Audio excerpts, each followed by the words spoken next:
옹이에 머물다 김경섭. 메마른 눈바닥처럼 갈라진 소나무 껍질 사이로 개미 한 마리가 우덤지를 향해 힘겹게 기어오른다. 좌우로 고개를 돌리다 바위 위로 나아가더니 옹이진 자리 이르러 걸음을 멈춘다. 마치 가쁜 숨이라도 돌리려는 듯 어디선가 바람이 인다. 비바람에 꺾여 격가지를 내지 못하거나 무언가 가지를 건드려 부러지면 나무는 상처를 보호하기 위해 진액을 품어 옹이를 만든다. 상응 같기도 살아온 내리 같기도 한 옹이는 못이나 톱도 들어가지 못할 만큼 단단하다. 가끔 숲이 무늬처럼 새겨진 옹이만 보고 있으면 나무가 겪었을 멍울의 아픔이 느껴지면서 괜스레 아버지 생각에 목구멍이 뜨거워진다. 아버지에게 옹이가 생기기 시작한 것은 내가 태어났을 무렵이었을 것이다. 한때 마더로스가 꿈이었던 아버지는 자신이 가진 뜻을 가족 생계를 위해 켜켜이 쌓아왔다. 마치 마을 성황당 나무처럼 몇 평 되지 않은 약국에 들어앉아 찾아오는 환자들에게 약을 처방하고 치료하려 했었다. 유일한 취미가 테니스였지만 자식들 학교 공부 때문에 시골로 이사를 가면서 아버지는 좋아하던 운동도 출퇴근 시간 때문에 포기하고 말았다. 아버지라는 나무는 하늘을 향해 뻗어가는 우듬지를 젓고 자신의 희망을 오롯이 수관에 숨긴 채 대지에 자신의 뿌리를 한자리에 깊이 박고서 계셨다. 그런 사정도 모르고 난 그저 아버지 삶이란 그런 것이라고 치부하고 말았는지도 모르겠다.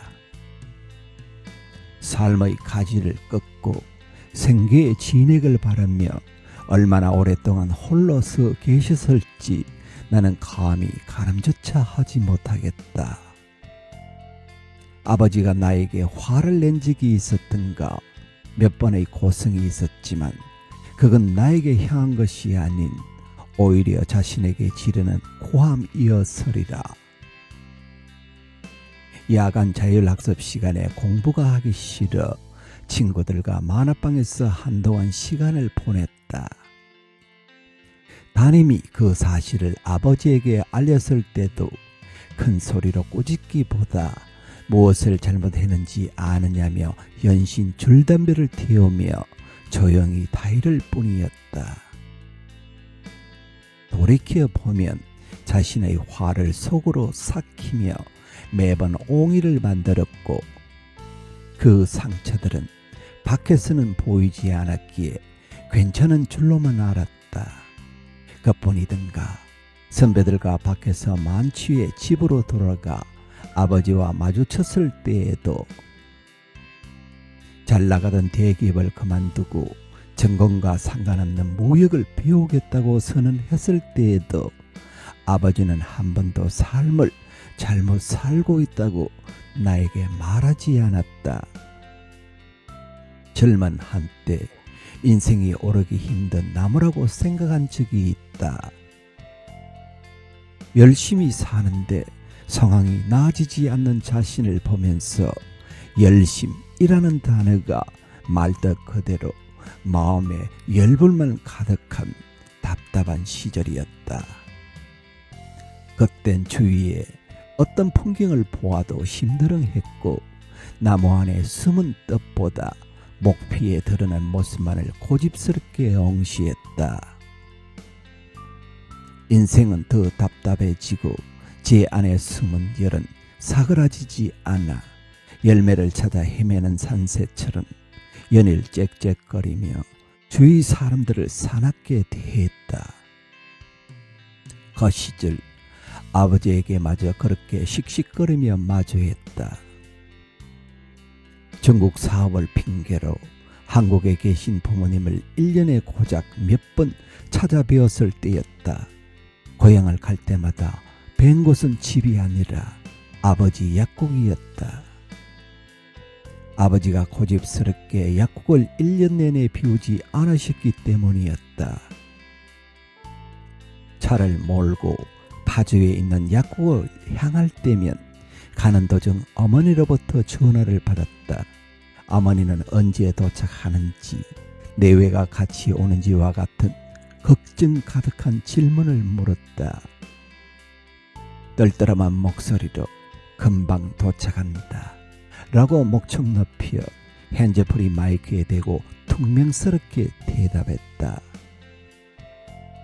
차가 약국 앞에 도착할 즈음 아버지는 대로변 주차자리에 커다란 빈 바카스 박스를 넣고 내 차를 기다리며 서성했다. 차창 안에서 바라본 아버지는 아스팔트 위 고목 같았다.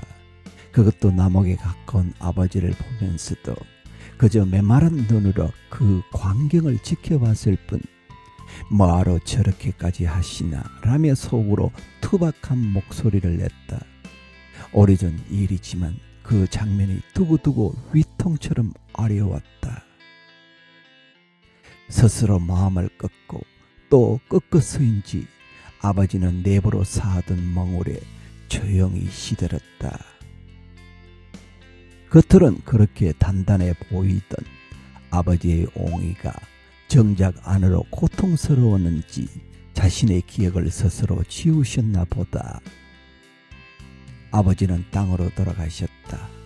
자신이 뿌린 씨앗이 홀로 서는 나무로, 그리고 옹이가 생기지 않는 온전한 수목으로 살아가길 바라면서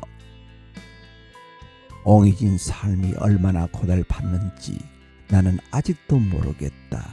아버지와 달리 나에게는 옹이를 만들어줄 자식이 없기 때문이기도 하다. 어쩌면 자식이란 부모의 옹이진 자리에서 커가는 존재인지도 모르겠다.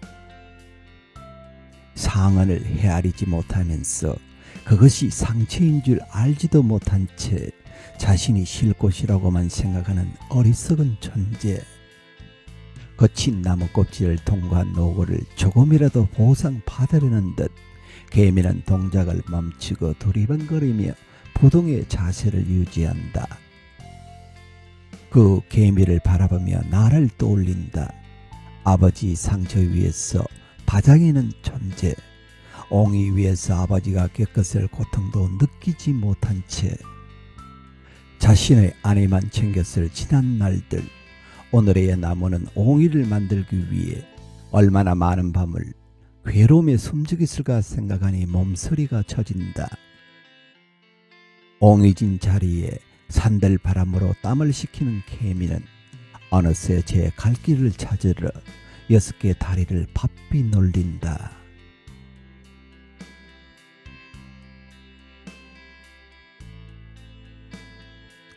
챗 GPT의 평을 보겠습니다.